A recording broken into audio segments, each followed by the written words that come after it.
ঢাকা মহানগর উত্তর দক্ষিণ উত্তরের বিভিন্ন থানার নেতৃবৃন্দ ভাইরা আমাদের মাঝে আরো উপস্থিত আছেন বাংলাদেশ জাতীয়তাবাদী সিএনজি অটো রিক্সা চালক আন্দোলন কেন্দ্রীয় কমিটির বিপ্লবী সভাপতি মামুন ভাই এবং ঢাকা মহানগর উত্তরের বিভিন্ন থানার নেতৃবৃন্দ ভাইরা, আমি আপনাদের কাছে একটা কথা বলতে চাই।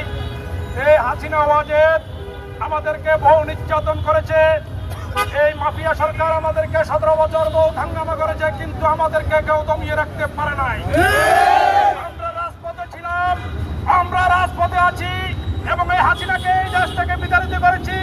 আমরা 17 বছর যারা খুন হয়েছেন সকল হত্যার বিচার এই বাংলার মাটিতে দেখতে চাই। যাদেরকে বঙ্গুত্ব বরণ করেছেন এই সরকারের কাছে আমাদের দাবি তাদেরকে পুনর্বাসনের ব্যবস্থা করা হোক। যারা মৃত্যুবরণ করেছেন তাদেরকে শহীদ মর্যাদায় এই দেশ থেকে একটি ভাতার ব্যবস্থা করা হোক। আমরা রাজপথে আছি, রাজপথে থাকবো। যেখানে আন্দোলন সংগ্রাম হবে সেখানে বাংলাদেশ জাতীয়বাদী দলের নেতৃবৃন্দ দাবিয়ে পড়বে।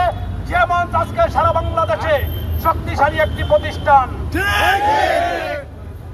আমাদের শহীদ প্রেসিডেন্ট জিয়াউর রহমানের আদর্শ সুযোগ্য সন্তান তারেক রহমান যে 31 দফা কর্মসূচি করেছেন, আমরা সেই 40 লক্ষ লিফলেট যেমন সারা বাংলাদেশে ট্রাক্টর থেকে দাদুরিয়া, রূপসা থেকে পাতুরিয়া সব এলাকা বুঝিয়ে দিয়েছি। ইনশাল্লাহ আপনারা সবাই দয়া করে এগুলো একটু দেখবেন। আমরা দেশযাত্রী বেগম খালেদা জিয়ার সেই কোনো বিপদে আসুক না কেন আমরা রাজপথে ঝাঁপিয়ে পড়বো। এই সরকারের কাছে আমাদের একটা অনুরোধ, আমাদের 17 বছর যাই মামলা হয়েছে সেই মামলাকে প্রত্যাহার করা হোক।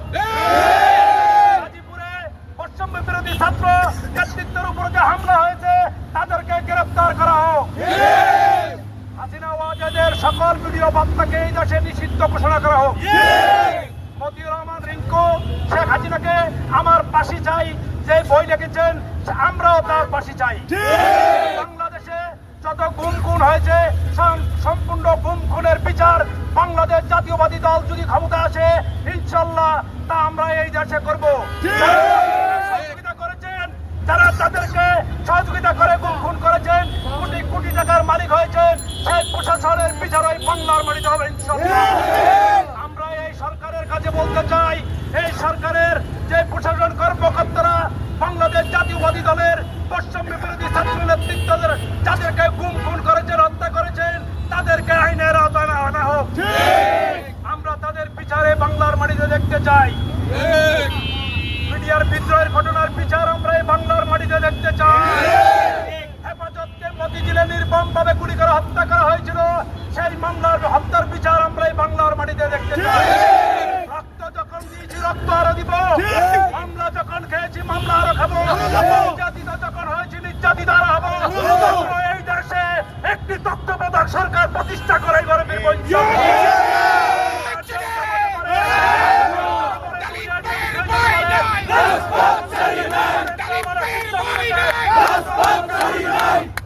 আমি আমার বক্তব্য শেষ করলাম। বাংলাদেশ জিন্দাবাদ, দেশযাত্রী বেগম খালেদা জিয়া জিন্দাবাদ, তারুণ্যের অহংকার তারেক রহমান জিন্দাবাদ। আসসালামু আলাইকুম।